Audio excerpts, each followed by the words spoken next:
બીજો ક્વેશ્ચન અહીંથી સ્ટાર્ટ થશે. તમે ધ્યાન રાખજો, ટેક્સ્ટબુકમાં જ તમે ડિવાઈડ કરી શકો છો, કારણ કે વધારે કંઈ છે નહીં. અહીંથી ક્વેશ્ચન સ્ટાર્ટ થઈ જશે. સેકન્ડ, જો લગાડેલું બળ F થી વધુ હોય ત્યારથી, તો એ ક્વેશ્ચન હશે, તમે નોટ કરી શકો, એને ગતિક ઘર્ષણ કહેવામાં આવશે. ગતિક ઘર્ષણ છે. આગળનું કયું હતું? સ્થિર ઘર્ષણ. આ કયું આવશે? ગતિક ઘર્ષણ. તો ગતિક ઘર્ષણનો ટોપિક અહીંથી સ્ટાર્ટ થશે. એને પહેલા પ્રોપર સમજ રાખીએ. તો અહીંયા એક વસ્તુ ક્લિયર કરીએ છીએ, સમજજો. આ જે પોઈન્ટ કહું છું એને થોડુંક ધ્યાન આપતા જાઓ. તો અહીંયા ધારો કે પદાર્થ પડેલો હોય, સમજો આ પદાર્થ અહીંયા પડ્યો છે સપાટી ઉપર. પહેલા મેં 1 ન્યૂટન બળ લગાડ્યું, તો સામે ઘર્ષણ 1 ન્યૂટન લાગ્યું, પદાર્થ ખસ્યો નહીં. 2 ન્યૂટન કર્યું આપણે, તો ઘર્ષણે 2 થઈ ગયું, ખસતો નથી. બરોબર. એક કન્ડિશન હું લઉં છું કે 5 ન્યૂટન કર્યું, તો ઘર્ષણ મહત્તમ 5 ન્યૂટને આવે છે. 5 સુધી વધારી એકશે. તો સમજો મેં અહીંયા 5 કર્યું, તો ઘર્ષણે 5 કરે, તો આ 5 ન્યૂટન કયું થયું? મહત્તમ સ્થિત ઘર્ષણ થયું. મહત્તમ સ્થિત ઘર્ષણ કે આટલા સુધી પદાર્થ સ્થિર રહે છે. પણ જો 5 નું 6 કર્યું, મેં 5 નું 6 કરી નાખ્યું, તો અહીંયા આ 6 નહીં કરે, કારણ કે આની તાકાત કેટલા સુધીની છે ભાઈ? 5 સુધીની જ હતી. તો પછી શું થશે? પદાર્થ ગતિમાં આવી જશે. અને પદાર્થ ગતિમાં આવે ને એ વખતે સ્થિત ઘર્ષણ નીકળી જાય. સમજ રાખો હું શું કહું છું એ તમે થોડું ધ્યાન આપજો. જો મેં 6 લગાવ્યું, તો આની તાકાત હતી 5 સુધીની જ. તો 5 સુધીની હોય તો પદાર્થ જ્યારે પછી શું થઈ જશે? પદાર્થ ગતિમાં આવશે. 6 ન્યૂટન આવી ગયું એટલે. અને પદાર્થ ગતિમાં આવે ને તો આપણું ઘર્ષણ 5 થી ઘટી જશે. અને તમને કદાચ ઉદાહરણ ખબર હોય તો તમે ગાડીને ધક્કો મારતા હોય ને, તો ગાડી ઊભી હોય ત્યાં સુધી વધારે બળ લગાડવું પડે છે. પણ જ્યારે ગાડી ગતિમાં આવી જાય પછી આપણે કમ્પેરેટિવ બળ ઓછું લગાડવું પડે છે. એનું કારણ શું? ઘર્ષણ ઘટી જાય છે. પદાર્થ જ્યારે ગતિમાં આવે, ધારો કે બહુ મોટું ખોખું હોય, સમજો કે એની અંદર કોઈ ચોપડા ભરેલા હોય ને વજન વાળું હોય, અને એને આપણે ધક્કો લગાવતા હોય, શરૂઆતમાં બળ વધારે લગાડવું, પણ પદાર્થ ખસવા માંડે ત્યારે બળ ઓછું થઈ જાય છે. તો એનો મતલબ શું થયો? કે આપણે ઓછું બળ લગાડીએ તો એ ખસે. એનું કારણ ઘર્ષણ ઘટી ગયું. તો સમજ રાખજો, જ્યારે પદાર્થ ગતિમાં આવે ને ત્યારે એનું ઘર્ષણ કેવું થઈ જાય છે? ઓછું થઈ જાય છે. તો પહેલા ધારો કે મહત્તમ સ્થિત ઘર્ષણ 5 લાગતું હતું, અને જ્યારે પદાર્થ ખસવા લાગ્યો તો એ જ ઘર્ષણ કેટલું થઈ જાય? સમજો કે એનાથી ઓછું, એટલે 4 ન્યૂટન સમથિંગ મેં ધારી લીધું છે. આ રીતનું થઈ જશે. તો આ ઘર્ષણ આપણે મહત્તમ ઘર્ષણ ના કહી શકીએ. આ હશે મહત્તમ સ્થિત ઘર્ષણ, Fs max. તો આ આનાથી અલગ પડશે, એટલે એને Fk કહ્યું છે. K એટલે કાઇનેટિક ફ્રિક્શન. ધેટ મીન્સ ગતિમાં હોય ત્યારે ફ્રિક્શન, ગતિક ફ્રિક્શન જેને કહેવાય છે. તો આટલા સુધીની થોડી બેઝિક આઈડિયા હોય તો તમને ક્વેશ્ચન સમજવામાં ઈઝી પડશે. બોલો, આમાં કોઈ કન્ફ્યુઝન લાગે છે તમને? તો હું આગળ તમને ક્વેશ્ચનમાં જવા દઉં. બાકી તમને હજી કન્ફ્યુઝન હોય તો હું એક વસ્તુ રિવાઇઝ કરતો જાઉં. સમજ આવી છે? બરોબર. હવે જો એકવાર ફરી બતાવી દઉં, અને પછી આપણે ક્વેશ્ચન તરફ જઈએ છીએ. કે મેં પહેલા અહીંથી બળ વધારતો ગયો, તો ઘર્ષણે વધારતું ગયું, પણ ઘર્ષણનું મૂલ્ય મહત્તમ ક્યાં સુધી પહોંચી શકે છે? 5 ન્યૂટન સુધી. પછી આપણે અહીંયા 6 ન્યૂટન કરી નાખ્યું, સમજી લો 6 ન્યૂટન કર્યું છે અહીંયા, તો એ વખતે પદાર્થ ખસવા લાગશે. અને જો પદાર્થ ખસ્યો તો એનો મતલબ થયો કે આ સ્થિત ઘર્ષણ નીકળી ગયું અને નવું જ ઘર્ષણ પેદા થઈ ગયું. જે ઘર્ષણને કયું કહેવાય? ગતિક ઘર્ષણ. એ મહત્તમ સ્થિત કરતા કેવું હશે? થોડું ઓછું હશે. તો એ 4 ન્યૂટન જેવું છે. પણ બિહેવિયર સરખા, કે જેમ કે મહત્તમ સ્થિત ઘર્ષણ હતું ને, જેમ Fs એ n ઉપર આધાર રાખતું હતું, તો એમ Fk શું લખાય? μ × n. પણ આને μk કીધો છે. પેલામાં Fs max બરાબર શું લખતા હતા આપણે? μs × n લખતા હતા. તો અહીંયા સ્થિત ઘર્ષણાંક હતો, આ μk × n. તો μk ને શું કહેવાય? ગતિક ઘર્ષણાંક. બરોબર. તો μs એટલે સ્થિત ઘર્ષણાંક અને μk થશે ગતિક ઘર્ષણાંક. ગઈકાલના લેક્ચરમાં આપણે 5 બળ વિશે થોડી માહિતી મેળવી હતી. હવે એ 5 બળનો ઉપયોગ છે એનું કોમ્બિનેશન કરી અને અલગ અલગ ક્વેશ્ચન, અલગ અલગ પેરેગ્રાફ સમજવાનો આપણે ટ્રાય કરીએ છીએ. તો જો અહીંયા આપણે પહેલા એક કોન્ટેક્ટ ફોર્સના આધારિત એક એક્ઝામ્પલ સમજીએ છીએ, એના રિલેટેડ વેરિએશન કેટલા બને છે એ બધામાં આપણે ટ્રાય કરીશું. તો જો આપણી પાસે અહીંયા એક પદાર્થ પડેલો છે, સમજી લો m1 માસનો છે, આ m2 માસનો છે. હવે અહીંયા આપણે આના ઉપર F બળ લગાડવામાં આવે છે, F બળ લગાડવામાં આવે. તો એ સિચ્યુએશનમાં આપણે ફાઇન્ડ કરવું છે પહેલા તો પ્રવેગ કેટલો, બીજું ફાઇન્ડ કરવું છે કે આ બે વચ્ચે લાગતું કોન્ટેક્ટ ફોર્સ કેટલું, તો સમજો આ બે વચ્ચે લાગતું સંપર્ક બળ હશે n જેટલું, તો એ કેટલું થશે, તો સંપર્ક બળ n કેટલું હશે. અહીંયા આપણને એટલી તો સમજ આવી જો પદાર્થ કઈ દિશામાં ગતિ કરશે, તો બળ આ ડાયરેક્શનમાં લાગે છે, પદાર્થ આ દિશામાં ગતિ કરશે. આ દિશાનું બળ તો બેલેન્સ હશે, વાય દિશાનું બળ બેલેન્સ હશે, એટલે વાય દિશામાં આપણે કોઈ માથાકૂટ કરવાની જરૂર નથી. તમને એવું લાગશે કે મેં ફક્ત n આ બાજુ જ કેમ લીધો છે, કારણ કે લંબ પ્રત્યાઘાતી બળ તો જમીન પર લગાડે, જમીન પર લગાડશે, પણ આપણે એની હમણાં તો કોઈ જરૂર નથી, આ તો લીસી સપાટી છે, બરોબર. એટલા માટે આપણે જમીનના પ્રત્યાઘાતી બળનું કોઈ મહત્વ લેવું નથી, કારણ કે જમીનનું પ્રત્યાઘાતી બળ એનો વજન બળ બેલેન્સ થઈ જશે, આપણે એને એવોઇડ કરી નાખીએ છીએ. હાલ આપણે કોન્ટેક્ટ બળ કયું લઈશું, આ બે એકબીજા ઉપર લગાડશે એને જ કોન્ટેક્ટ બળ n લીધું છે, તો એનું મૂલ્ય કેટલું હશે, તો હું પહેલા જ તમને ક્લિયર કહું છું. અહીંયા સમજ રાખજો, પૂરા તંત્રની વાત કરીશું અથવા તો આખા તંત્રની વાત કરવામાં આવે,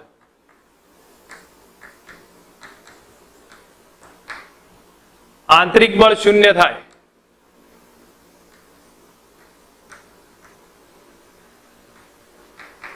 તો વેસ્તા પહેલા સમજવાનો ટ્રાય રાખો કે આજે આખા તંત્રની વાત કરું તો આંતરિક બળ કયું થશે, તો આ તો બાહ્ય બળ થઈ ગયું, પણ આ જે લાગે છે એકબીજા ઉપર લગાડે છે એ આંતરિક બળ થઈ જશે, તો એકબીજા ઉપર સમાન મૂલ્યના અને પરસ્પર વિરુદ્ધ દિશાના, એટલે એ 0 થઈ જાય. તો હવે જયારે આખા તંત્રની વાત કરતો હોય તો આખા તંત્ર ઉપર જોવા જાવ તો કેટલું બળ લાગે છે, આ બંનેનું ભેગું કમ્બાઇન્ડ કરીને તંત્ર કહું તો એના ઉપર બાહ્ય બળ F જ લાગે છે, કારણ કે એકબીજા ઉપર n લગાડે છે અને એની પરિણામી અસર 0 થઈ જાય છે. તો આખા તંત્ર ઉપર લાગતું બાહ્ય બળ F અને બરાબર કુલ દળ ગુણ્યા પ્રવેગ, અથવા તો હું પ્રવેગનું સીધું સૂત્ર લખી દઉં તો પ્રવેગ બરાબર કુલ બળ ભાગ્યા કુલ દળ. હવે તમે સમજવાનો ટ્રાય રાખો, અહીંયા તો કુલ બળ કેટલું છે, બાહ્ય બળ F થશે, આ બે તો અસર નાબૂદ કરશે, તો બાહ્ય બળ F અને કુલ દળ એટલે બે નો સરવાળો, તો કેટલું થાય m1 વત્તા m2, ધેટ મીન્સ પ્રવેગ કેટલો આવી ગયો F ડિવાઇડેડ બાય m1 વત્તા m2, આટલો પ્રવેગ થશે. હવે આ પ્રવેગ આવી ગયો આપણી પાસે. હવે આ કોન્ટેક્ટ બળ શોધવું છે, તો કોન્ટેક્ટ બળ જો ધ્યાનમાં લેવું હોય તો તંત્રના તરીકે ના લેવાય, તંત્ર તરીકે લઈશું તો આંતરિક બળ 0 થાય, તો છૂટો છૂટો પદાર્થ લઈએ. તો આપણે એક કામ કરીએ છીએ, આ m1 લીધો છે, હવે મેં ફક્ત એક m1 લીધો, જો m1 ને છૂટો કરી નાખ્યો, તો m1 ને છૂટો કરું તો આ બાજુ કયું બળ લાગે છે m1 પર, F લાગશે. હવે m2 આના ઉપર કોન્ટેક્ટ બળ લગાડશે, તો m2 આના પર લગાડે છે, તમે સમજવાનો ટ્રાય રાખો કે આ ડાયરેક્શન નહીં હોય, આ તો m1 m2 ઉપર લગાડ્યું એમ કહી શકીએ, તો આની ડાયરેક્શન કઈ આવે, m2 એ m1 પર લગાડે, એને કેટલું ગણ્યું n ગણી કાઢ્યું, m2 m1 પર આ ડાયરેક્શનમાં ફોર્સ લગાડશે જેને મેં n ગણ્યું છે. સેમ એવું જ બાજુમાં આપણે m2 ડ્રો કરી નાખીએ, તો જ્યારે m2 ડ્રો કરીશું તો m2 માં તમે સમજવાનો ટ્રાય રાખો, તો m2 છે એના ઉપર m1 બળ લગાડશે, એ કઈ ડાયરેક્શનમાં હશે, આ ડાયરેક્શનમાં હશે, તો આ ડાયરેક્શનમાં m1 બળ લગાડશે જેને આપણે n કહી દીધું છે. હવે તમે સિમ્પલ સમજવાનો ટ્રાય રાખીએ કે આ પદાર્થ જશે ક્યાં, તો તમને હવે તો અંદાજ આવી ગયો કે આપણે ધારો કે કુલ બળના આધારે ફાઇન્ડ કરો તોય ચાલે, અને અધરવાઇઝ પછી એક રિલેશનને સમજવાનો ટ્રાય રાખો. જો બાહ્ય બળ F આમ લાગે છે, સંપર્ક બળ આમ લાગશે, અને પદાર્થ જશે ક્યાં તો સમજવાનો ટ્રાય રાખો, પદાર્થ આમ જવાનો ટ્રાય કરશે, આ ડાયરેક્શનમાં જવાનો ટ્રાય કરશે, કારણ કે આપણને ખ્યાલ હશે કે પ્રવેગ લાગે છે તો પદાર્થ આમ ખસશે, તો આમ ખસે તો આભાસી બળ ક્યાં લાગે, વિરુદ્ધમાં લાગે, આભાસી બળ વિરુદ્ધમાં લાગશે, તો આ પદાર્થની ગતિ આ ડાયરેક્શનમાં છે, તો આભાસી બળ એને વિરુદ્ધમાં લાગી દઈશું, અને વિરુદ્ધમાં લાગીએ તો આપણે સીધું જ ઇક્વેશન, આભાસી બળ એટલે ma થશે, આનું દળ કેટલું છે m1 into a, બેલેન્સ કરીને આપણે લખી શકીએ છીએ. તો અહીંયા આપણે જ્યારે કિંમત મૂકવા જઈશું તો બેલેન્સ કરતા જાઓ, તો આ બાજુ કયું જાય છે, F જાય છે, જેનું અહીંયા આ બાજુ પણ લખીએ કોઈ, જેથી કરીને તમને સમજ આવે, m1 into a આ ડાયરેક્શનમાં જશે, ગતિ આ ડાયરેક્શનમાં થાય તો આભાસી બળ એની વિરુદ્ધમાં જશે, તો F બરાબર કેટલા થઈ ગયા, F બરાબર n plus m1a, n plus m1a, તો આમાંથી n બરાબર કેટલા આયા, F minus m1a, F minus m1a, આ સ્ટેપ થયું એક n ના બદલે, તો અહીંયાના આધારે આપણે ચેક કર્યું તો આ રિઝલ્ટ આવી ગયું. બાજુમાં ચેક કરીએ, બાજુમાં ચેક કરીશું તો આમાંય પદાર્થ આમ જવાનો, m2 તો આખો આમ જ જવાનો, તો એનું આભાસી બળ ક્યાં લાગશે? વિરુદ્ધમાં લાગે. અને એ કેટલું હશે? ma જેટલું. એટલે એનું દળ છે m2, m2 into a જેટલું. તો બેલેન્સ કરું તો n બરાબર કેટલા આયા? m2 into a. તો આ એક રિલેશન થઈ ગયું અને આ પણ n નું એક ઇક્વેશન છે. બેમાંથી જે રીતે કરો એ પ્રમાણે આવે, અથવા તમે પ્રોપર રીતે એક ગાઈડના આધારે સમજવાનો ટ્રાય કરો કે આપણે એક ઇક્વેશન આમે લખીએ f નેટ બાહ્ય બળ, અથવા તો ચલો બાહ્ય બળ કેટલું લાગે f નેટ, પરિણામી બળ કેટલું થયું તો સમજી લો m1 એ કાઢ નાખવું છે મારે, m1 એની જરૂર ના પડતી હોય અને આભાસી બળ આપણે ગણવું નથી, આ મેથડ થી ગણ્યું ત્યાં સુધી આભાસી બળ લીધું છે, પણ આભાસી બળ ના ગણવું હોય તો એને એવોઇડ કરી નાખો. ચલો એને કાઢ નાખીએ અત્યારે હાલ પૂરતું. જો એને કાઢ નાખું તો આપણે f નેટ કેટલો થાય? f minus n. f net કેટલો થયો? f minus n. અને બરાબર શું લખાય? તો બરાબર m1 a. બરાબર m1 a કરો તો બી એ જ રિલેશન થયું, f માઇનસ n, અને એમાંથી n ને સબ્જેક્ટ બનાવી દો તો n બરાબર કેટલા આવ્યા? f minus m1 a. આ એક સ્ટેપ થઈ ગયું. અહીંયા બી એ જ રીતે કરો કે આના ઉપર ધારો કે m2 એ મારે કાઢ નાખવા છે તો કુલ બળ કેટલું? n બરાબર શું કરી શકીએ? m2 into a. એક રિલેશન સમજો, તમને જે પ્રમાણે યાદ રહે એ પ્રમાણે એ ક્લિયર થવું જોઈએ. હવે એક બીજું 3 પદાર્થનો એક એક્ઝામ્પલ લઉં છું અને એમાં આપણે સમજવાનો ટ્રાય રાખીએ.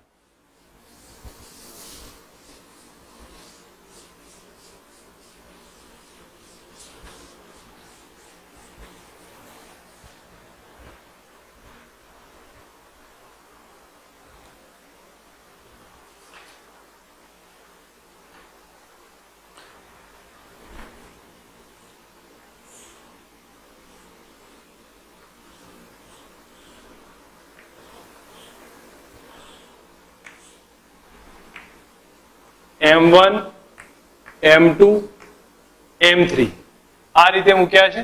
હવે આના ઉપર આ રીતે f બળ લાગે છે.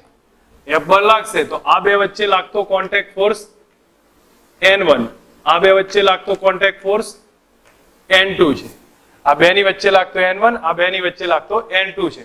તો n1 કેટલો, n2 કેટલો એ આપણે ફાઇન્ડ કરવું છે કેટલો. તો આ 3 વસ્તુ ફાઇન્ડ કરીએ તો પહેલા હું આખા તંત્ર માટે લઈ લઉં છું. સમજ રાખો, આભાસી બળ ના લેવો હોય આપણે તો નોર્મલ કન્ડિશનમાં યુઝ કરો, એનાથી ક્યાં ફરક પડવાનો છે. નોર્મલ રીતે લખવાનું રાખો f બરાબર ma. તો તંત્ર માટે તો આ બે બળ આંતરિક બળ થઈ ગયા તો એને લઈશું નહીં. તો કુલ બળ કેટલું છે? f છે અને બરાબર કુલ દળ કેટલું? તો m1 m2 m3 into a. તો બોલો પ્રવેગ આવી ગયો. a બરાબર કુલ બળ f ભાગ્યા કુલ દળ m1 m2 m3. આ સ્ટેપ થાય. હવે આપણે એક એક બ્લોક છૂટો પાડ દો. તો એક એક બ્લોક છૂટો પાડીએ તો હું પહેલા જ અહીંયા m1 લઉં છું. બોલો m1 પર કયું બળ લાગે? તો f લાગશે. આ બાજુ કોણ લગાડે? m2 લગાડશે. એ કેટલું હશે? n1 હશે. ઓકે, અને પદાર્થ જશે તો આમ. તમારે આભાસી બળ લેવું હોય તો ઠીક, ના લેવું હોય તો આપણે સીધો જ યુઝ કરી નાખીએ આમાં. f નેટ બરાબર અહીંયા હું લખું છું f નેટ બરાબર કુલ બળ એ બળ કેટલું થાય? તો જો f આમ લાગે છે, n1 આમ લાગે છે, તો આપણે લખાય f માઇનસ n1 બરાબર ma કરો તો આનું દળ m1 એ, આનું દળ m1 અને પ્રવેગ a જેટલો, a ની કિંમત અંદર મૂકી દેવાય તો તમને n1 મળી જશે. તો n1 બરાબર કેટલા? f minus m1 a. એક આ રીતે ગણી શકાય. ફરી સમજાવું છું. તમે અત્યારે હવે આ જ ઇક્વેશન નો યુઝ કરાવું છું તમને. મેં આભાસી બળ સમજાવ્યું છે પણ ના યુઝ કરવો હોય તો f net is equal to ma સૂત્રનો વારે વારે ઉપયોગ કરવાનો. તો અહીંયા મેં આ એક બ્લોક દોર્યો, પછી એમાં f નેટ કર્યું તો f નેટમાં f માઇનસ n1 એ થઈ ગયા ભાઈ આના આધારે, અને બરાબર m1 into a કરી નાખ્યા. ચલો બીજો બ્લોક ડ્રો કરું છું. બીજો બ્લોક ડ્રો કરું અહીંયા તો m2 ડ્રો કર્યો છે. ચલો m2 ઉપર આ m1 n1 લગાડે અને m3 n2 લગાડે તો આ n2 હશે. પદાર્થ જશે આમ, આ ડાયરેક્શનમાં જાય છે. તો એના ઉપરથી આપણને એટલી તો સમજ આવી ગઈ કે N1 વધારે હશે N2 કરતા. તો આ જ સૂત્ર વાપરું તો F નેટ બરાબર શું લખાય? F નેટ એટલે N1 minus N2, N1 minus N2 બરાબર MA થાય. પણ M કેટલા છે? M2 છે. તો M2 ઇન્ટુ A થઈ ગયા. તો આપણે આના ઉપરથી તમારે N1 તો તમે અહીંથી ફાઇન્ડ કર્યા હતા, અહીંયાથી તમને N2 મળી જશે. તો N2 બરાબર કેટલા? N1 minus M1A. આ સ્ટેપ આવી ગયો. થર્ડ કન્ડિશન M3 દોરો.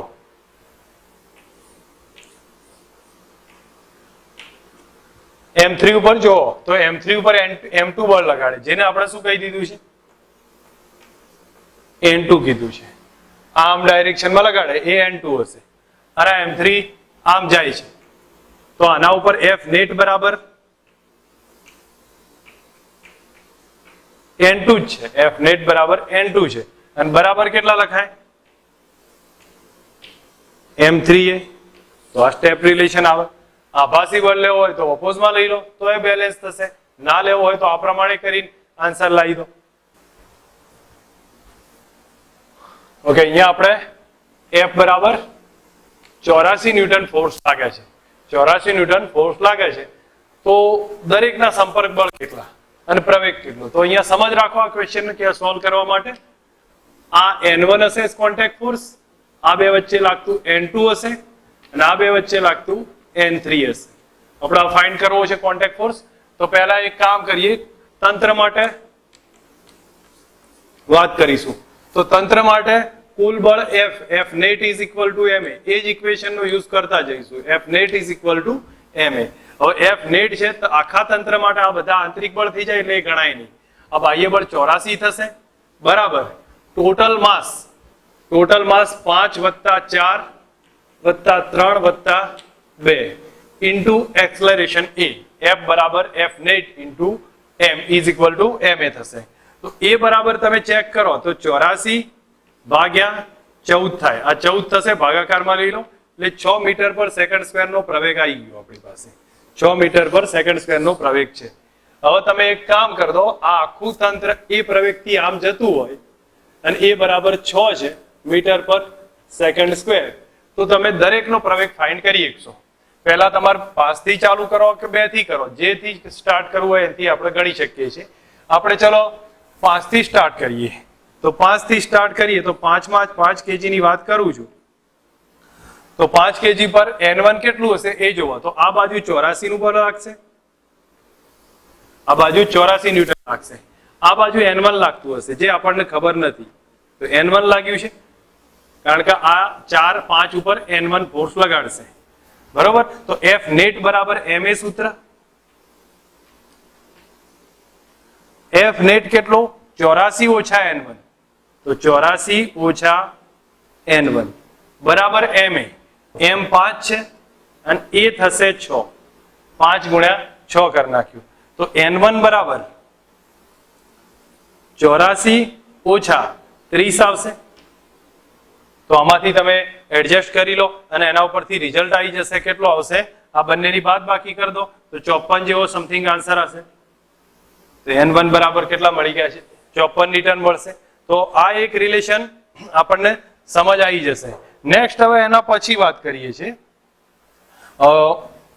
N2 શોધવાનો ટ્રાય કરું. તો 4 kg નો બ્લોક ડ્રો કરું છું. 4 kg નો ડ્રો કર્યો. હવે અહીંયા આપણે આને સમજીએ તો આ બાજુ કયું બળ લાગશે? તો આ આના ઉપર N1 ફોર્સ લગાડશે. N1 અને N1 છે 54 ન્યૂટન, જે ઓલરેડી અહીંથી ફાઇન્ડ કરી નાખ્યા છે. 54 ન્યૂટન N1 આવી ગયો.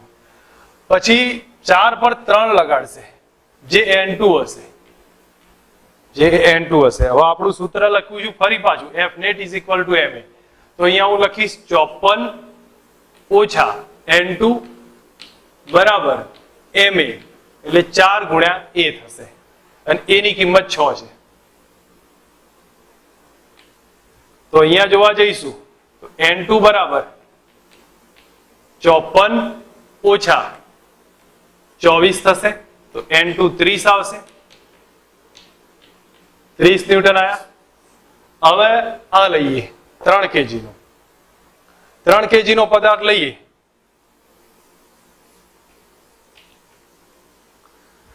એના પર 2 એ N3 લગાડશે, 2 kg N3 લગાડશે. ધેટ મીન્સ આ N3 થયું અને આ છે 3 kg પર 4 N2 લગાડશે, N2 અને N2 છે 30 ન્યૂટન. તો F net is equal to ma. Use કરીએ તો F નેટ કેટલા? 30 ઓછા N3, 30 ઓછા N3 બરાબર M3 અને આ 6. તો આ બાદ બાકી કરીએ, 6 તરી 18 થશે, તો 30 માંથી 18 જાય એટલે N3 બરાબર ડાયરેક્ટ લખી દઉં 12 ન્યૂટન. 12 ન્યૂટન આન્સર આવે.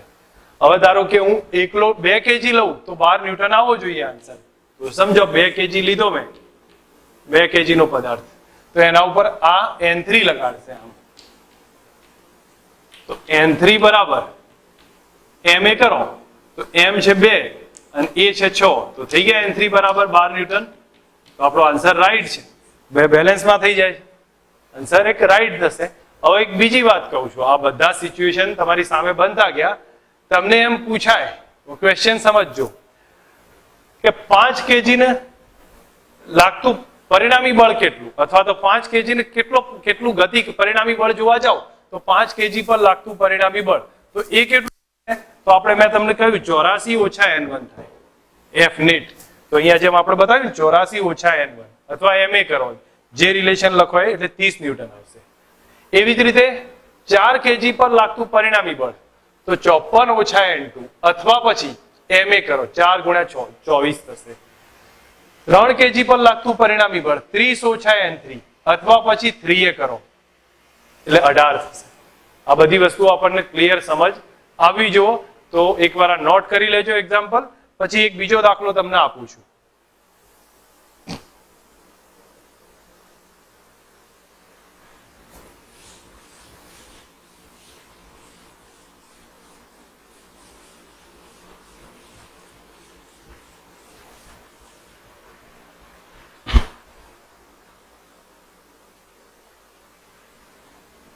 ઓકે, ઘરેથી તમને ટ્રાય કરવા માટે એક્ઝામ્પલ આપું છું.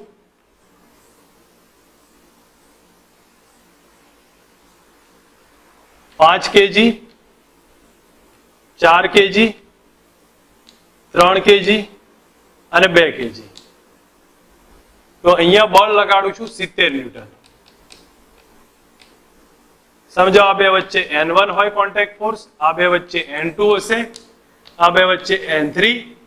તો તમારે પ્રવેગ ફાઇન્ડ કરો, N1, N2, N3 આટલા ફાઇન્ડ કરવાના. મેથડ સેમ, કોન્સેપ્ટ બી સેમ રહેશે. તમને લોકોને ખ્યાલ આવી જવો જોઈએ કે કઈ કન્ડિશનમાં યુઝ કર્યું છે.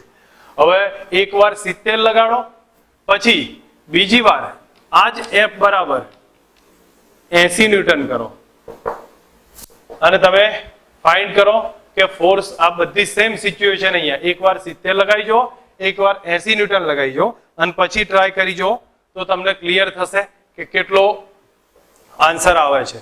બરોબર. હવે આ પરથી